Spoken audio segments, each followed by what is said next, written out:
Zaqataladan gələn pasientimizin artıq burun ucu və donqarın yollaması əməliyyatından 7 gün keçir. Bəli. Təəssüratların necə oldu? Çox qəşəng.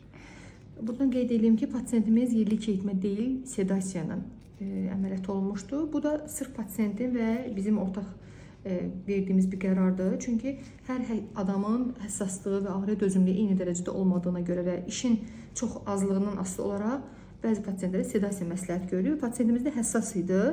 Ağrıya dözüm yox idi, düzdürmü? Bəli. Ona görə də birlikdə qərar aldıq ki, yataraq əməliyyatımızı icra edək. Sedasiya dediyimiz şey isə narkozun daha yüngül formasıdır. Boğazınıza trubka falan heç bir şey salınmır və həmən gündə klinikada qalmağa heç bir ehtiyac olmur. Yenə də evə buraxılırsınız. Bunda soruşanlar üçün bu cavabı da ünvanlayıram ki, burada da sizə qaranlıq məqam qalmasın. Güzgüyə baxa bilərik quzum. Çox qəşəngdir. Hələ şişdir. Yəni qalın dəri. Bunun yarısı qədər bir burnun qalacaq. Çox şişdir yəni.